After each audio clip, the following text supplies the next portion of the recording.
Realmente uma honra, um privilégio de todos nós termos esses três mestres aqui presentes. E cada qual, a seu modo e com a eloquência de sempre e o discernimento ímpar, chegaram a um diagnóstico praticamente perfeito dos tempos em que vivemos. E como dizia o professor Ives aqui, baixinho e convergente. Eu acho que isso é muito importante para que essa maioria silenciosa, essa convergência, pelo menos em pontos mínimos cruciais, ela é indispensável para que a gente possa dar essa virada, sair dessa situação calamitosa, mas que no trem da história, como disse o ministro Barroso, será apenas um capítulo, se Deus quiser.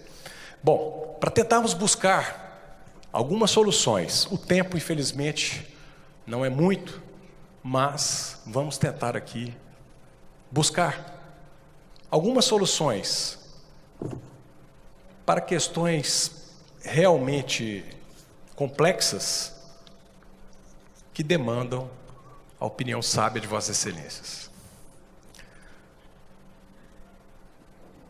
Doutor Ives, com relação à questão do direito de intimidade, à privacidade, à intimidade, muito se tem dito sobre a revelação de provas, a que se convencionou chamar de vazamentos, e que Vossa Excelência, num brilhante artigo, antes, inclusive do impeachment, muito bem analisava essa questão no cotejo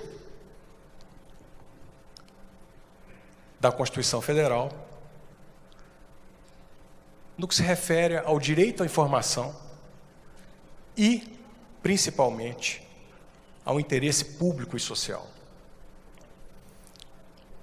Temos aí no artigo 93, 9º da nossa Carta Magna, justamente essa ressalva, que esse direito de preservar a intimidade, o sigilo, ele tem limites.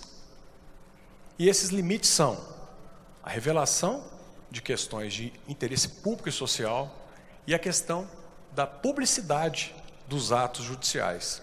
Como Vossa Excelência analisa essa questão? Veja o seguinte, em primeiro lugar, vazamento de informação por quem tem obrigação de guardar sigilo é crime pelo Código Penal, que é o artigo 325 do Código Penal. Então, eu não perdoo a autoridade que seja obrigada a guardar sigilo e não guarda.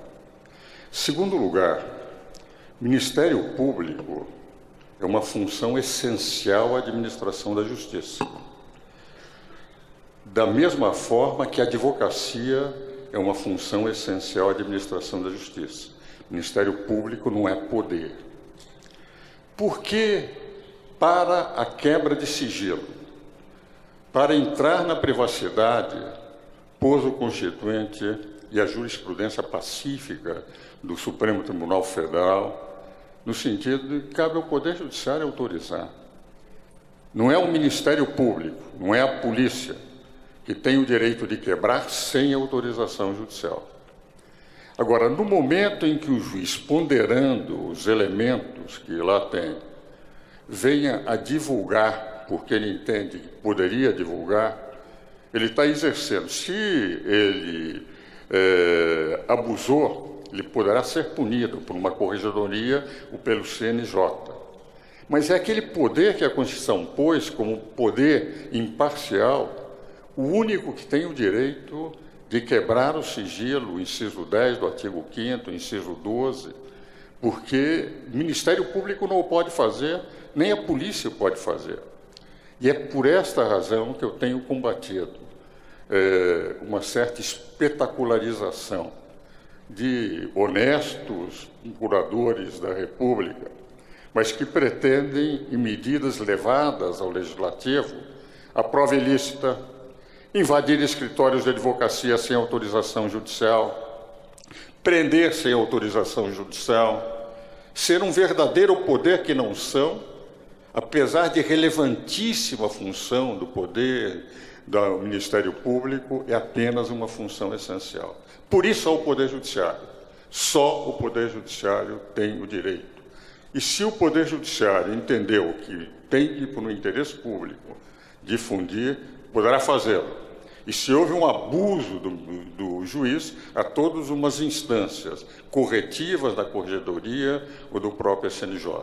Só o Poder Judiciário pode quebrar sigilo daquilo que representa uma garantia constitucional, na minha modestíssima opinião.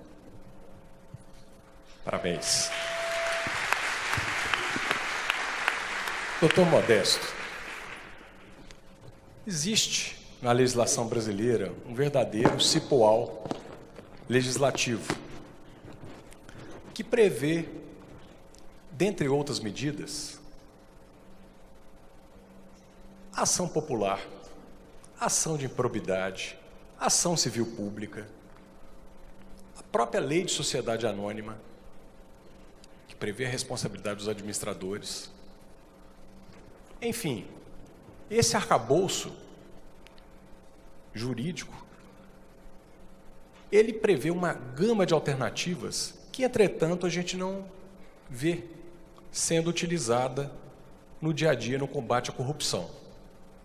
Muito se foca na questão criminal, mas agora temos também a lei anticorrupção, a recentíssima lei anticorrupção, que entrou em vigor já em 2014. Em outra manifestação de Vossa Excelência, muito foi dito acerca de uma possibilidade, inclusive, da extinção da pessoa jurídica, quer ela sociedade, quer ela partido político, quer seja uma fundação, enfim, qualquer das modalidades de pessoa jurídica, em caso de reincidência e recalcitrância no cumprimento da lei e da ordem. O senhor poderia nos explicar um pouquinho mais acerca disso? Aqui a questão é muito importante, porque o Brasil subscreveu os tratados da Organização dos Estados Americanos, o Tratado das Nações Unidas e o Tratado da OCDE sobre a punição das pessoas jurídicas em caso de corrupção. E isso se converteu na lei de 2013, que foi promulgada em consonância com esses tratados internacionais, visando exatamente a punição administrativa das pessoas jurídicas, ou seja, não é dos corruptos pessoas físicas, das empresas corruptas. Tipo, por exemplo, Petrobras, uma empresa arquicorrupta. Quer dizer, vamos dizer que ela é vítima, mas ela não é vítima coisa nenhuma. Ela se organizou para realmente destruir-se a si mesma e destruir uma série de coisas na sociedade brasileira. Então, o que acontece? Nesta lei anticorrupção, existe um artigo que diz que cabe ao Ministério Público propor uma ação para, diante da gravidade dos delitos de corrupção praticados pela pessoa jurídica, seja proposta e pedida ao Judiciário a dissolução da sociedade. Então, isso nunca foi aplicado no Brasil. Aliás, diga-se de passagem, a lei anticorrupção nunca foi aplicada no Brasil. Até hoje, ela é intocada como lei. É claro que ela é invocada, mas ela não é tocada. Aí, caberia, portanto, no caso da gravidade das corrupções perpetradas pelas empresas do cartel da Petrobras, por exemplo. E agora essa aí famosa desse ano, que entrou na moda, JBS, não sei o quê, a holding dela, o que acontece? Elas deveriam, num cumprimento da lei anticorrupção, conforme os tratados que nelas são refletidos, serem dissolvidas. Não adianta você dizer, não, mas as empresas, elas são muito importantes porque elas têm um cabedal patrimonial e de emprego. Empresa que faz corrupção, conforme os tratados internacionais, são empresas que prejudicam a competitividade, não se baseiam na eficiência, não se baseiam na produtividade, mas simplesmente no crime, criando, portanto, um clima de criminalidade no próprio setor empresarial onde elas operam. Esse é o princípio geral da OCDE, é o princípio da lei americana também, no sentido de que prejudica a concorrência, prejudica o aparecimento de novas empresas que possam se fundar exatamente nesses princípios básicos da atividade econômica organizada, que é a produtividade, a eficiência e a competitividade. Portanto, é a própria lei anticorrupção que prevê a dissolução dessas companhias. Ao invés de serem realmente dissolvidas, o que aconteceu com elas? Elas foram anistiadas através de contratos de, como é que chama aquilo? De leniência, acordo de leniência, e voltaram inclusive a contratar com o governo, com as empresas estatais, coisa que a lei antiga, que era a lei de licitações, 8666, nunca admitiu. Quer dizer, sempre elas eram afastadas, uma vez que haja um inquérito administrativo sobre elas. Portanto, hoje nós temos no Brasil uma atividade da Lava Jato, que é uma atividade meritória e extraordinária, mas as empresas que estavam na corrupção estão intocadas. E, mais do que isso, os proprietários das empresas são famílias, que estão há quantas gerações dominando essas empresas, continuam também intocadas, elas continuam proprietárias dessas empresas. Portanto, é um fenômeno muito interessante, é uma germinação que nós podemos aqui imaginar, que não havendo uma renovação dos quadros políticos em 2018, nós teremos, então, a volta triunfal dessas empresas, mais uma vez, e teremos também aquilo que se chama a institucionalização da própria corrupção, que já há um grande movimento no Congresso para institucionalizar, para legalizar a corrupção, que, havendo a confirmação desse quadro político atual, o que acontecerá? Daí, no começo da legislatura, perfeitamente, vamos agora fazer como fizeram na Itália. Vamos legalizar a corrupção no Brasil e fazer com que, portanto, tudo volte a estaca zero e haja uma verdadeira consagração da corrupção. Daí a minha insistência de que devemos, em 2018, tomar providências sérias, que é a nossa chance do povo brasileiro de realmente eliminar todos esses perigos que estão aí. Muito obrigado.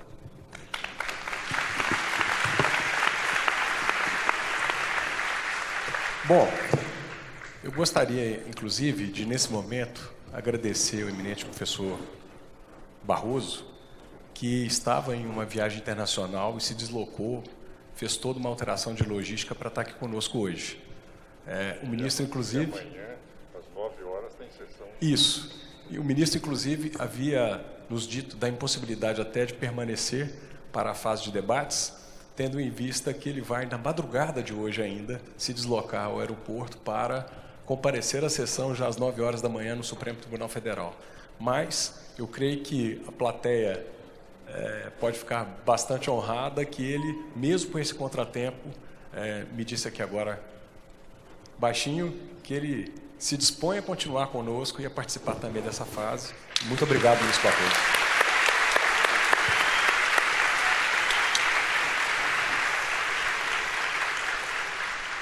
Excelência, na esteira da manifestação que o senhor proferiu, como o senhor enxerga a questão do foro privilegiado, que muito se tem dito ser uma das causas da corrupção e até da impunidade, em consonância com o princípio da isonomia e da igualdade? Não há aí uma certa confusão entre a função e o cidadão? Veja, João, é difícil dizer que haja uma causa única e determinada para a corrupção. Eu acho que nós temos... a corrupção tem origens mais antigas, assim, no patrimonialismo, que é essa dificuldade de separar o público do privado. Ela tem origem no oficialismo, que é essa onipresença do Estado em todos os segmentos de que falava o professor Ives Gandra, e eu estou de acordo. Acho que uma certa cultura da desigualdade que ainda existe no Brasil, em que uns se acham melhores do que os outros, a lei é para os comuns e não para os especiais como eu. Uma cultura em que, em lugar de distribuir os direitos possíveis para todos, reivindica privilégios para si. E aí eu quero imunidade tributária, eu quero desoneração, eu quero foro privilegiado. Portanto, eu colocaria dentro dessas causas mais remotas de uma certa cultura da desigualdade. Como lembrava o professor Ives Gandra, o foro privilegiado, ele não é em si e por si uma ideia espúria, embora pouco praticada no mundo. Mas ela foi concebida em 88 e ninguém achou que estava mal, que fosse daquela forma. Mas também ninguém foi capaz de antecipar que chegaria o dia em que haveria quase 600 inquéritos e ações penais perante o Supremo Tribunal Federal. Tanto você tem mais ações penais e inquéritos perante o Supremo Tribunal do que a Suprema Corte Americana julgou nos últimos 10 anos. É verdadeiramente surpreendente. Nas causas imediatas da corrupção, eu colocaria de novo o tamanho do Estado, certamente, e a impunidade. Portanto, de novo, eu acho que entraria o foro, porque ele passou a ser percebido pela sociedade como uma causa da impunidade. Em matéria de corrupção, você tem uma realidade fática e você tem uma percepção. Quer dizer, as pesquisas que são feitas em matéria de corrupção, lideradas pelo Banco Mundial, você não mede propriamente quanto houve de corrupção, você mede a percepção que a sociedade tem da corrupção. E eu acho que o foro privilegiado contribui para esse sentimento de impunidade. E traz desprestígio para o Supremo. É uma competência que o Supremo não exerce bem, porque a legislação não facilita, o processo perante o Supremo é muito mais complexo, o processo demora muito. Apenas para dar um exemplo, um juiz recebe uma denúncia criminal em 48 horas, o Supremo leva 1 ano e meio, porque o procedimento tem defesa prévia, depois você tem que levar para o plenário ou para a turma, você tem... É tudo de ruim. Então, desprestigia o Supremo, desprestigia a justiça, causa desgaste com a classe política, enquanto que eu acho que o foro privilegiado, ainda que a inspiração pudesse ter algum fundamento legítimo, na prática, ele só traz notícia ruim, eu diria. E, portanto, eu acho que a gente deveria reduzi-lo ao mínimo. Eu acho que os chefes de poder devem ter, e acho que o foro só deve estar associado a ações praticadas no cargo e em razão do cargo. Portanto, eu não gosto de apontar assim, o foro privilegiado é a causa. Não é. Mas ele contribui para o sentimento de impunidade. E a impunidade é a causa da corrupção.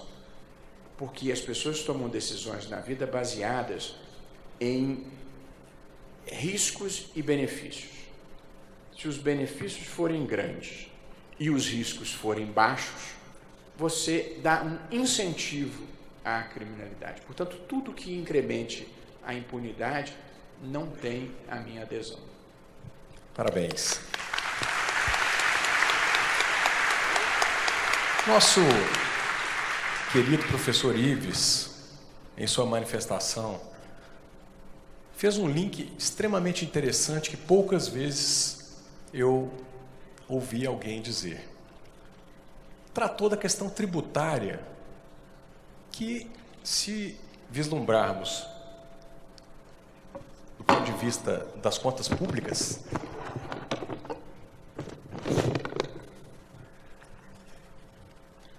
poderia nos levar à conclusão de que essa excessiva carga tributária, a maior do mundo, pelo menos é o que se diz. Em países emergentes. Em países emergentes. Que essa alta carga tributária, muito dela se deve não só à má gestão, porque isso também causa esse nosso déficit, mas também a corrupção, porque há um custo tributário. Claro. Não é, professor? O que o senhor pensa a respeito disso? Não, indiscutivelmente, a corrupção é tirar dinheiro público, entende, para remunerar. Uma empresa que ela aumenta o valor do serviço que presta ao Estado para devolver uma parte disso ao agente público que vai se beneficiar de ter concordado com que aquela empresa trabalhasse, é evidente que o Estado vai tirar o dinheiro, ou só da sua administração direta ou indireta, dos tributos. E é interessante o seguinte, estava hoje ouvindo, na palestra que dei antes de vir para cá, na Academia Paulista de Letras Jurídicas, o professor Ney Prado mostrando a reforma trabalhista da primeira-ministra, da Margaret Thatcher, que foi primeira-ministra durante 12 anos. Ela mostrou que, no momento em que ela partiu para uma certa privatização em determinados segmentos, aquilo que ela era obrigada a gastar como governo, e havia também corrupção na Inglaterra, ela passou a receber como tributos da empresa privada, porque tinha sido privatizada. Quando nós temos uma estrutura muito grande administrativa, em que a corrupção viceja, é evidente que nós temos uma carga tributária maior. E essa carga tributária maior termina dificultando empregos, dificultando competitividade nacional e internacional, qualidade de produtos, e isso faz com que, efetivamente, a corrupção termine sendo alimentada por uma excessiva tributação e alimentada por uma excessiva tributação prejudica o país. Se hoje nós analisarmos no orçamento público, quando se examina no direito financeiro o orçamento público, nós vamos verificar que, apesar da carga tributária ser elevadíssima, até o fim do mês de setembro nós tínhamos tido uma arrecadação de 1.110 bilhões de reais. E gastos de administração, direta e indireta, inclusive a Previdência, de 1.260 bilhões, e investimentos de apenas 55 bilhões de reais, demonstra que era uma carga excessiva e, mesmo assim, insuficiente para atender essa esclerosidade da máquina pública brasileira. Por esta razão é que o enxugamento da máquina, tornando eficiente, eu concordo com o ministro Luiz Roberto Barroso, quando ele diz que não interessa ser neoliberal, progressivo, o governo tem que ser eficiente. Nós não procuramos essa ou aquela corrente, qualquer que seja, se for eficiente, é suficiente. Suficiente, aliás, é honesto. Aliás, são duas condições fundamentais. Só a eficiência com desonestidade seria, evidentemente, inútil. Tem que ser eficiente. Com máquina enxuta e eficiente, evidentemente, a carga seria menor. As obrigações acessórias, aquilo que o contribuinte é obrigado a fazer para servir às exigências criadas pelo fisco, no Brasil serão as maiores e de longe as maiores do mundo, não com uma pequena diferença do segundo lugar. Então, eu estou absolutamente convencido, excesso de burocracia, excesso de tributação gera corrupção. A corrupção é alimentada por excesso de tributação. Mas o excesso de tributação ocorre por uma legislação amorfa. Dizia o Everardo Maciel, que é nosso conselheiro no Conselho Superior de Direito da FEComércio, o seguinte: o mínimo que um legislador tributário pode ser é ser claro. Nós temos que entender a lei que temos que obedecer. Se eu sou cidadão e a lei não é clara, como é que eu posso ser atacado pelo governo por falta de clareza na legislação? Infelizmente, a reforma tributária é fundamental.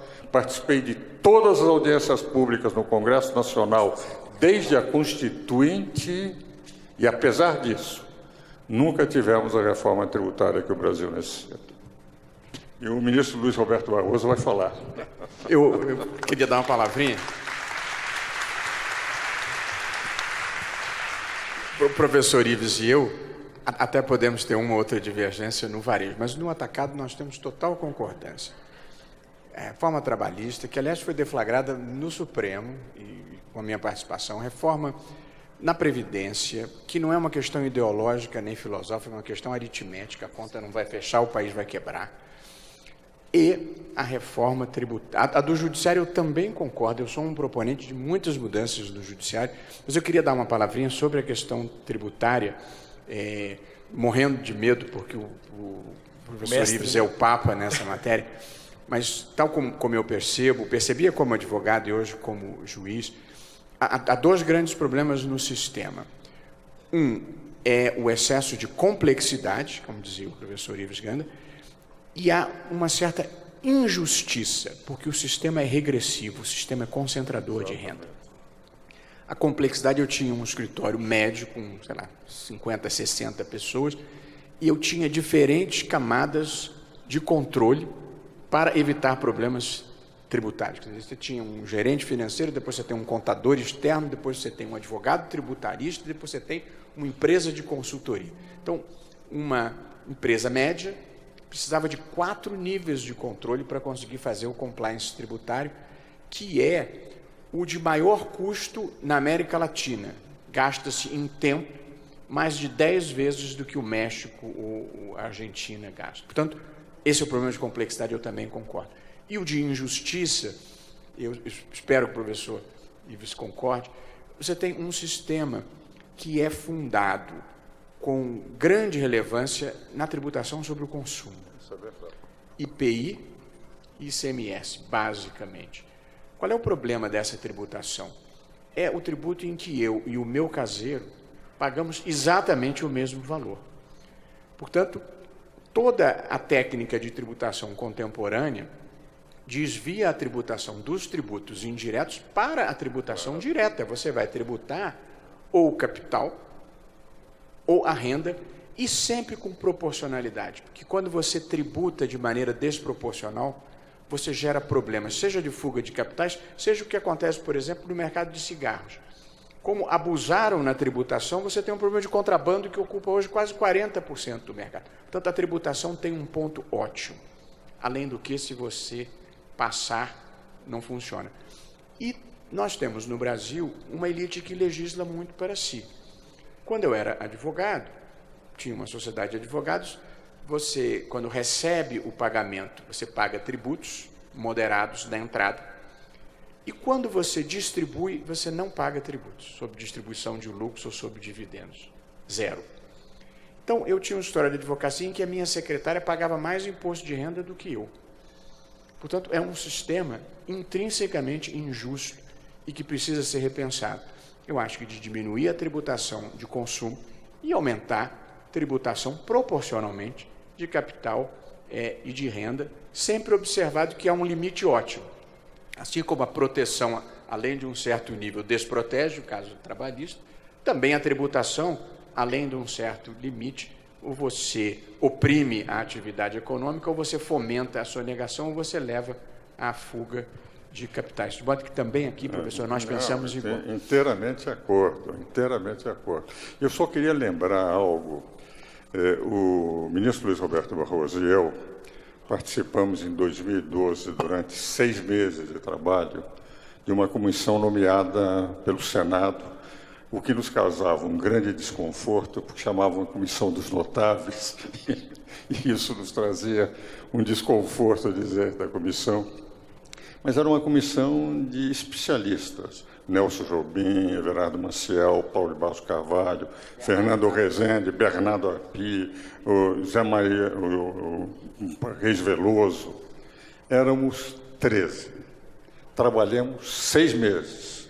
Apresentamos 12 anteprojetos de emenda constitucional, de lei complementar, procurando repensar o Pacto Federativo. Entregamos com toda a solenidade no Senado Federal. Não foi nenhum deles transformado sequer em projeto de lei. O que vale dizer, é muito difícil vencer determinadas estruturas. Fantástico. Bom, vamos equilibrar o jogo aqui, porque não podemos perder o nosso ponta esquerda, habilidoso e eficiente, né? Bom, aproveitar o momento, pessoal, para agradecer os nossos patrocinadores, grandes escritórios de advocacia que, imbuídos do mesmo espírito que nós, de cidadania, resolveram nos apoiar nessa iniciativa. E um deles, o escritório Cata Preta Leal, está aqui representado pelo eminente professor e advogado Thales Cata Preta, que gostaria de fazer uma pergunta ao caro professor Modesto Carvalhosa.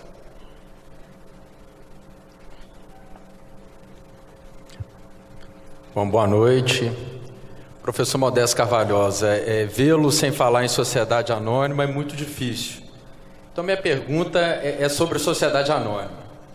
Pois bem, os atos de corrupção cometidos por administradores das companhias, eles podem ser objeto de ação de responsabilidade, ainda que não haja dano efetivo para a companhia?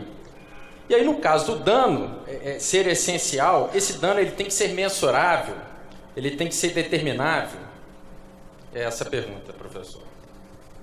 Bom, a questão dos administradores que dilapidam o patrimônio da companhia em atos de corrupção, é evidente que eles estão, de certa maneira, prejudicando a companhia de uma forma absoluta. A primeira coisa, por exemplo, não há dano. Que dano? Claro que existe dano. Você vê, por exemplo, uma empresa, hipoteticamente, pratica atos de corrupção e ela lucra com isso, não é? Enquanto ela vai lucrando. Acontece que, uma vez que ela é descoberta, ela os seus administradores entram na Operação Lava Jato e ela sofre um dano que chama-se dano reputacional. O dano reputacional das empresas envolvidas na Lava Jato, por exemplo, para ser bem prático e objetivo, é um dano devastador. Você veja, eu estava falando agora que a lei anticorrupção não foi nunca aplicada no Brasil até agora. Porém, no sentido de dissolução dessas sociedades. Porém, o dano reputacional é muito maior que o dano penal que se faz contra os seus administradores. Veja essas empresas todas aí do cartel da Petrobras, vamos dizer, falar em português claro aqui, a Odebrecht, por exemplo.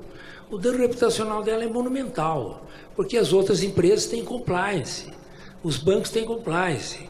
O prestígio dela, o nome, a marca, para dizer que algumas delas até querem mudar de nome, porque aquilo não tem mais crédito, elas querem fazer um resseguro em Londres, o compliance do resseguro em Londres não deixa que ser feito, elas não podem transportar, elas não têm nenhum prestígio para contratar fora do país elas estão completamente marcadas. A legislação americana se aplica internacionalmente, para dizer bem claro também.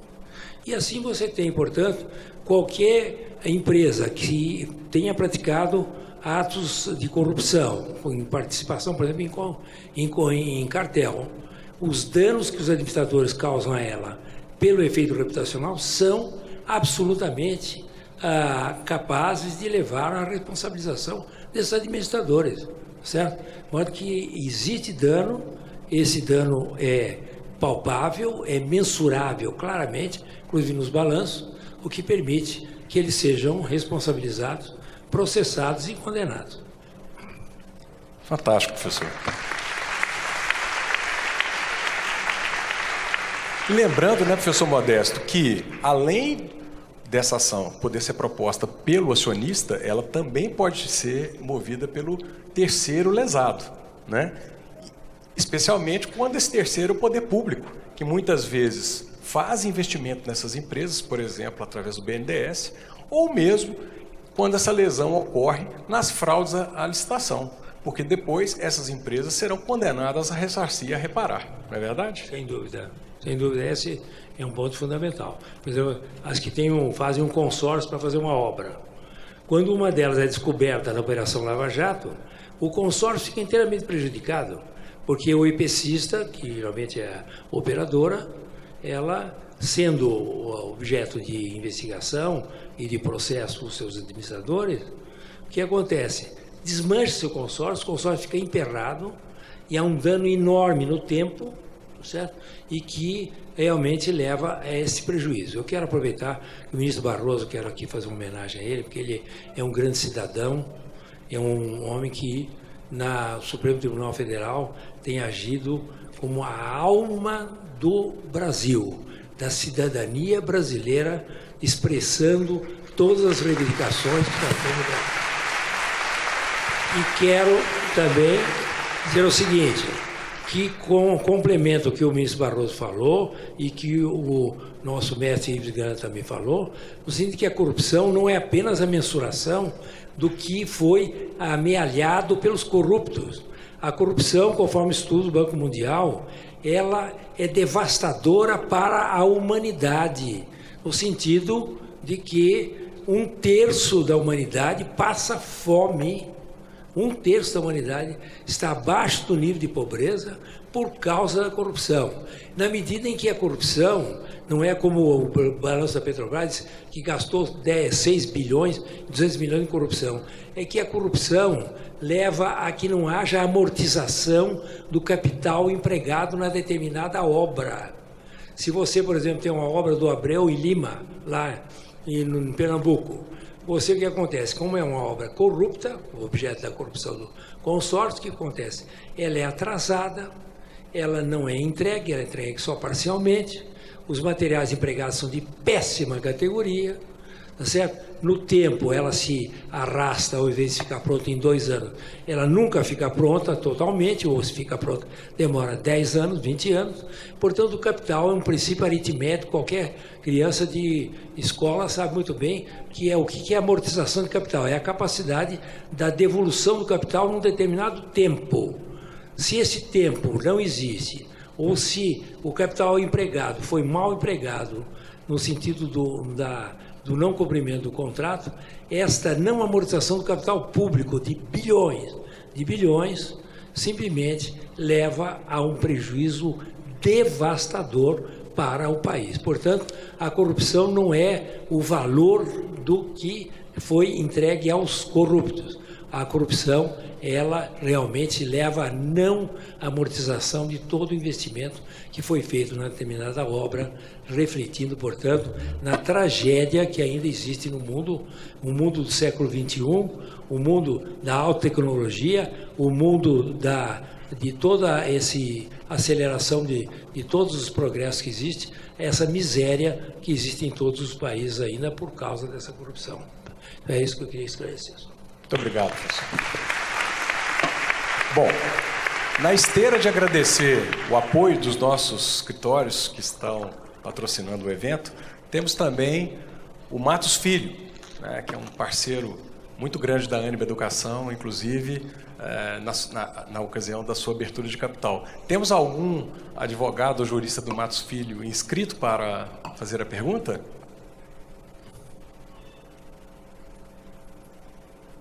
Bom, então vamos passar a doutora Xin Jai Kim, que é a nossa ilustre jurista do escritório Tozini Freire, que gostaria de fazer uma pergunta muito relativa ao princípio da segurança jurídica aliada à questão da leniência, né, doutora? Não, na verdade, olha, meus agradecimentos ao ministro, aos meus professores, né? Eu gostaria de trazer um pouco a realidade das empresas, né? A gente acha que a grandiosidade do Brasil reflete muito também o fato de que nós temos, a grande maioria das empresas, que são empresas éticas, né?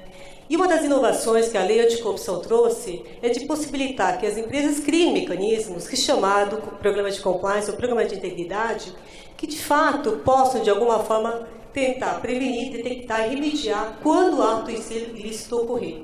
Porque a gente está de uma situação que existem pesquisas que demonstram que 5% da empresa, não importa o que você faça, sempre vai ter aqueles que são as maçãs podres, digamos, né, que vão estar sempre fazendo os atos ilícitos. Essa mesma lei também traz como incentivo a autodenúncia, ou então a cooperação com as autoridades para poder chegar, inclusive, na identificação dos servidores públicos, aqueles agentes que cometeram o ilícito junto com os empregados da empresa. O que se percebe hoje, que nós temos aproximadamente 10 ou mais acordos de leniências feitas, que existe um embate entre as diferentes autoridades e institutos também, Ministério Público, TCU, CGU, e ali vai, né? O CAD, inclusive. E, por lado da empresa, o que está acontecendo? As empresas, com base no programa de compliance, eles estão também, em vez de jogar por baixo do tapete, começar, de fato, virar a página, querer virar a página, né?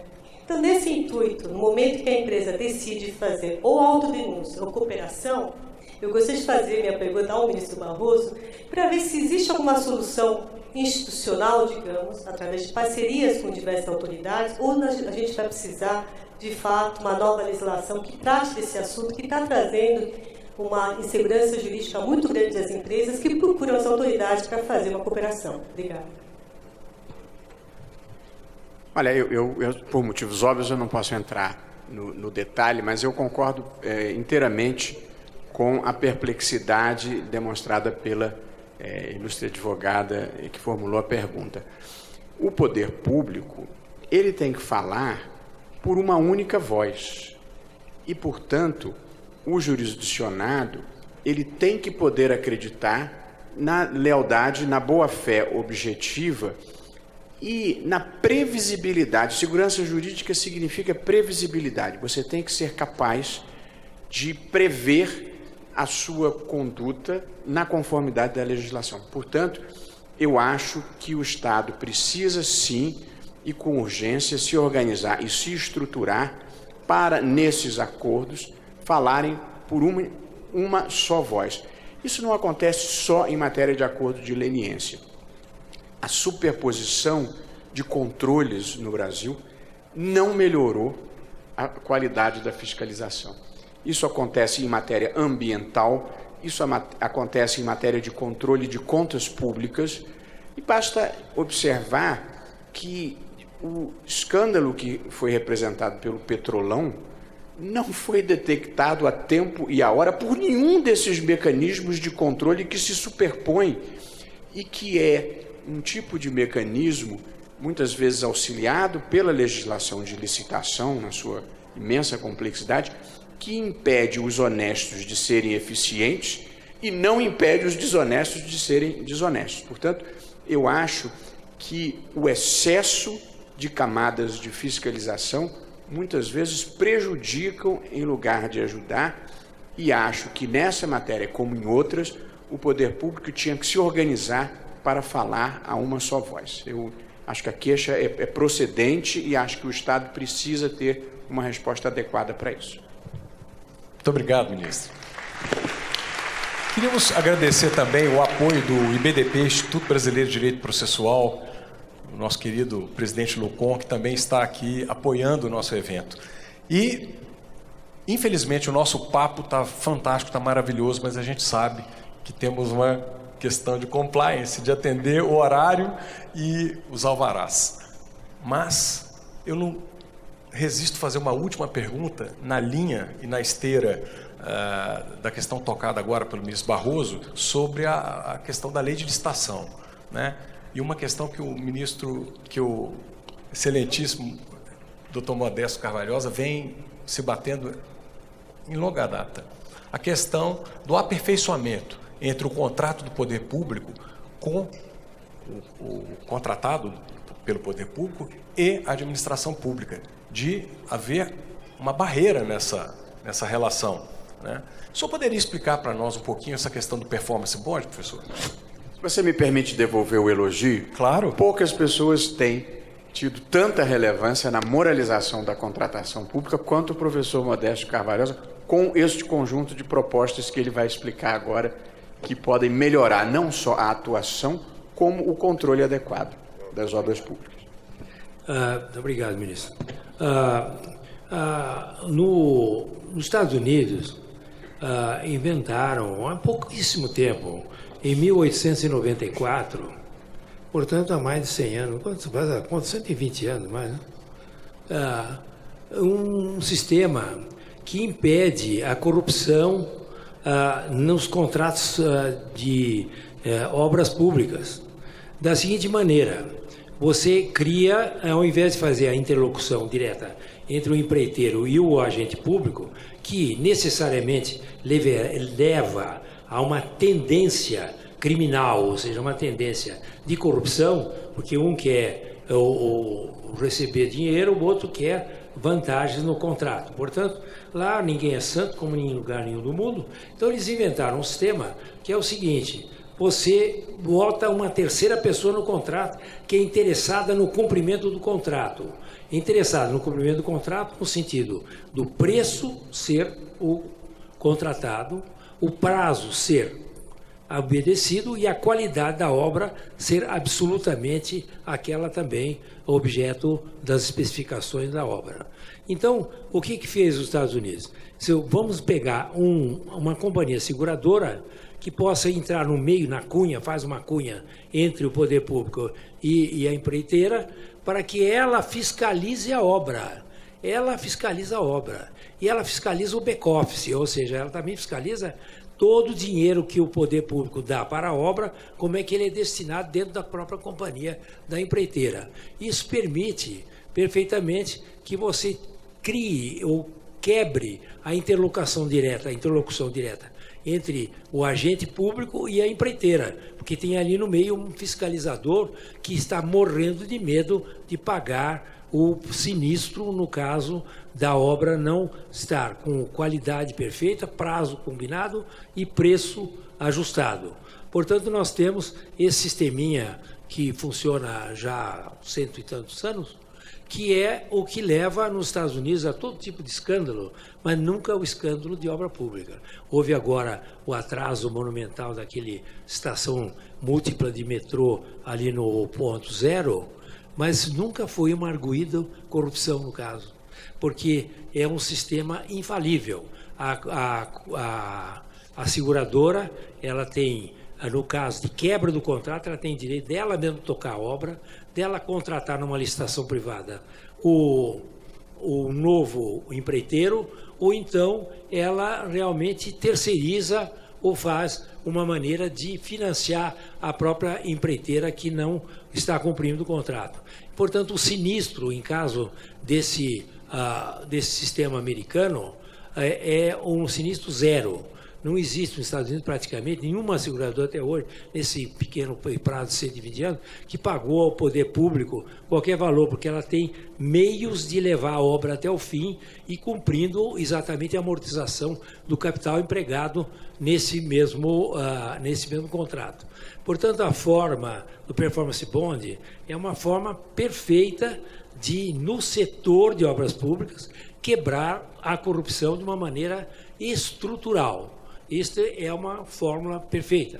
E em 94, quando trabalhei no governo Itamar Franco, na comissão para investigar o escândalo dos anões, o que aconteceu? Foi tentado fazer o performance bond, mas ali não sei por que as empreiteiras não gostaram da ideia e cortaram o performance bond e não foi demitido. Se tivéssemos tido performance bond em 94, depois do escândalo dos anões, nós teríamos hoje no Brasil uma situação muito diferente em matéria de corrupção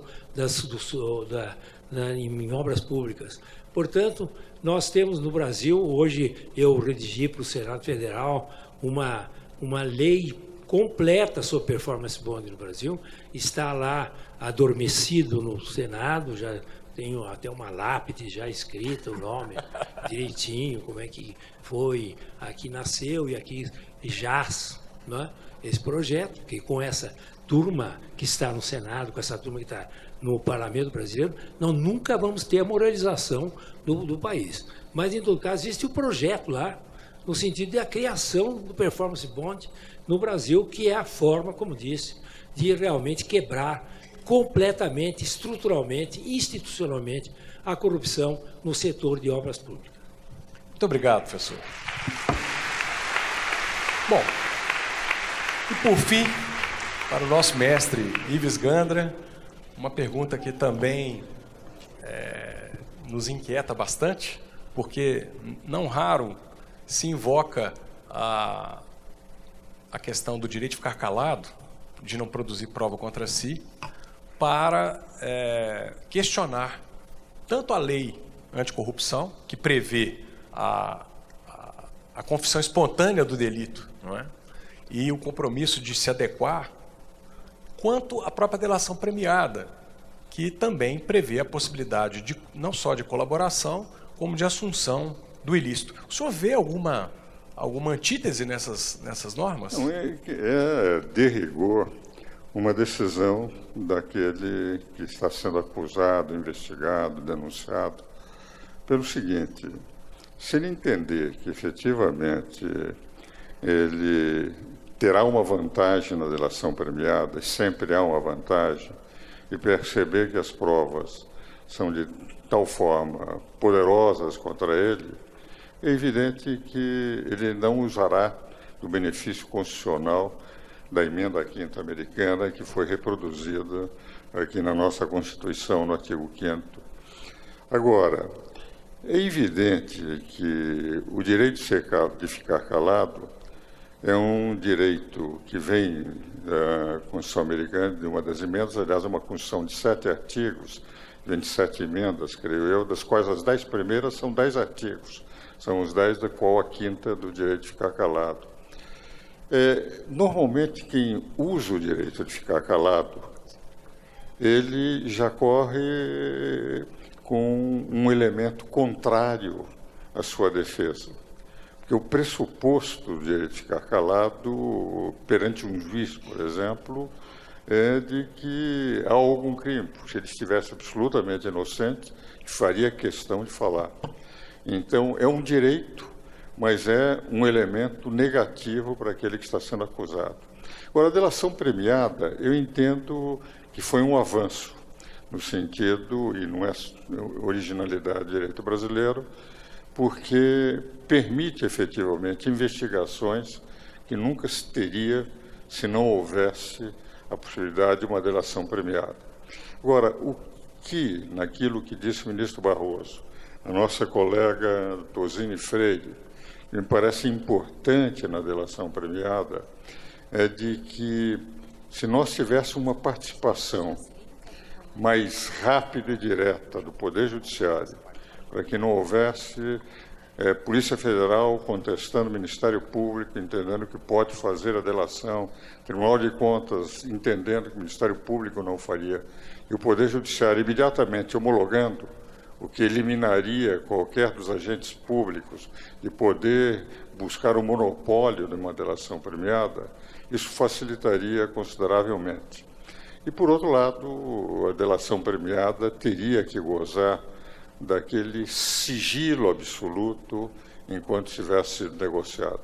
O que, infelizmente, tem acontecido no Brasil, o ministro Barroso deve ter muito mais informações do que eu, é que muitas vezes, na busca de uma delação premiada, com a intenção de condenação daquela pessoa que se pretende, através do delator, se diz: quero que delate contra fulano, porque, caso contrário, o senhor não terá delação premiada.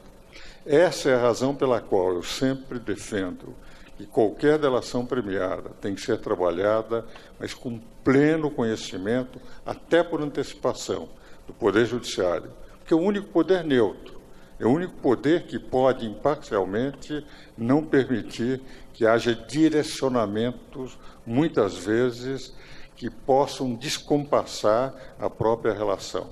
Agora, eu não vejo contradição entre o cidadão que faz a delação para se beneficiar e aquele outro que tem o direito constitucional de ficar calado. Excelente, professor. Meus caros amigos presentes a esta festa cívica, alunos, relembrando que nós estamos com transmissão online para todo o Brasil e também para todas as nossas universidades. Queria agradecer a presença de todos e, em especial, dos ilustres juristas aqui presentes, aos quais a gente vai conceder um singelo presente, uma placa em homenagem a Vossas Excelências e pela inestimável contribuição que deram não só no debate dessa noite, mas também para o Brasil. Muito obrigado a todos.